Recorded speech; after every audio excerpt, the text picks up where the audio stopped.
Good morning, dear students. Once again, I welcome you in the class of MSc Final, paper 5th, the condensed matter physics, and we are discussing the crystal structure, which is our first unit.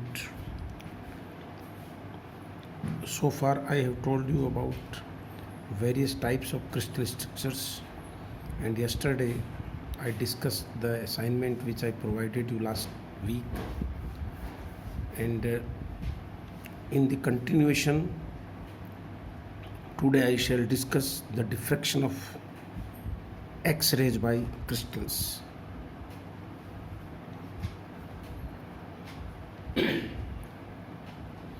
Dear students,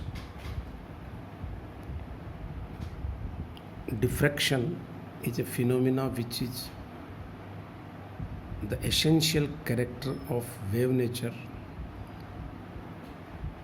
You are familiar with the diffraction of light. You are familiar with the diffraction of sound. When I ask students that define diffraction, then they can give the simple answer that bending of a wave around the corners of any obstacle is called diffraction. But at the same time, you must have some examples in your mind. For example, suppose you are sitting in one room of your house and your papa is calling you from the other room. Then you can listen the voice of your papa, but you can't see him because sound wave easily can bend across the gates and windows, but light is unable to do so. The reason is size of gate and windows are of the order of meters. The wavelength of sound wave is also of few meters, but that of light is few hundred angstroms or few thousand angstroms. So for the diffraction of any wave with any obstacle, the size of its wavelength must be of the order of the size of obstacle. Size of the obstacle must be of the order of the wavelength of the wave.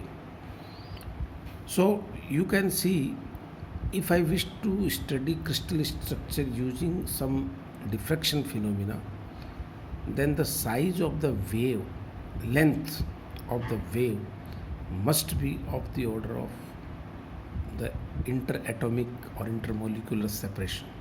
We know that in a typical crystal, the gap between two atoms is of the order of few angstrom, and the wavelength having few angstrom is there for X-rays only. That's why X-rays are the best and suitable waves to study the diffraction phenomena. Today we shall discuss the phenomena of diffraction of X-rays, and we will study about the Bragg's law. Here it is. Diffraction is a basic character of a wave, and according to Lave was the first scientist who studied this phenomena. According to Lave, and to diffract waves, to diffract wave size means to diffract a wave, the size of obstacle to diffract a wave, the size of the obstacle must be of the order of wavelength of the wave. This is what I earlier told you. Due to it, X-rays are best suitable to study crystal structure because their wavelengths are of the order of few angstroms. And what is Bragg's law? The first pioneer in the study of crystal structure. In the Bragg's law, we consider the arrangement of the atoms in a crystal as a periodic, which it should be, and we consider arrangement of these atoms in different planes, and the separation between two consecutive planes of atoms is denoted by small d. So Bragg's law says, according to it, whenever monochromatic beam of X-rays, now I would like to explain the meaning of monochromatic here. You know, X-rays are produced by Coolidge tube in the laboratory, and bombardment of high energetic electrons takes place on a metal surface or a metal target,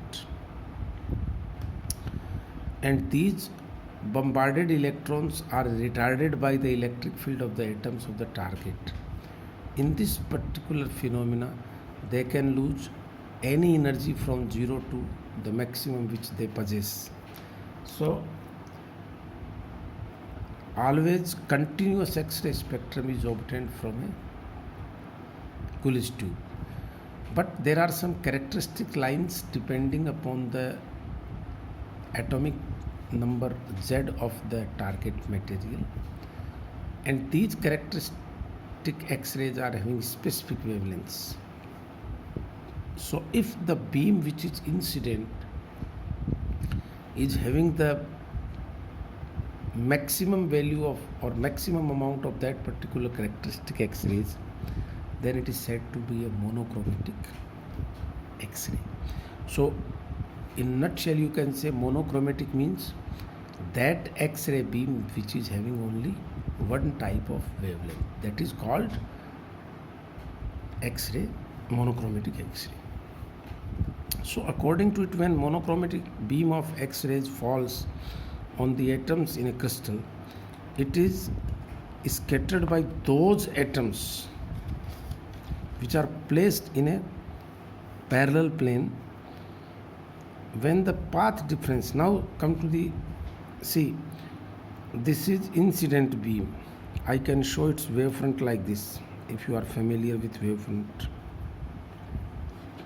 So this is 1 and 2 denote two rays of the incident beam. Ray number 1 is incident on this atom which is located at P, and ray number 2 is incident on the atom located at position Q, such that this distance PQ is small d, the interatomic separation. So I have written that when the path difference between the two, now these are scattered and they propagate along these directions.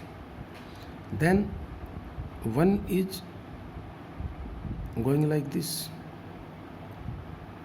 other one is going like this.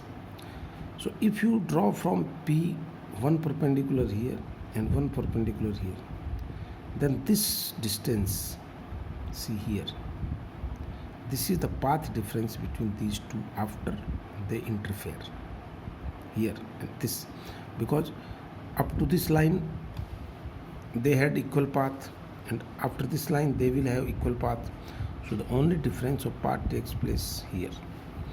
So this is what I have written: when the path difference between the two reflected rays from two different planes is an integral multiple of wavelength, the intensity of the reflected beam at a given angle is maximum. This is due to the constructive interference which you are familiar with. So that if this path difference is an integral multiple of lambda, then there will be maximum intensity of the scattered wave.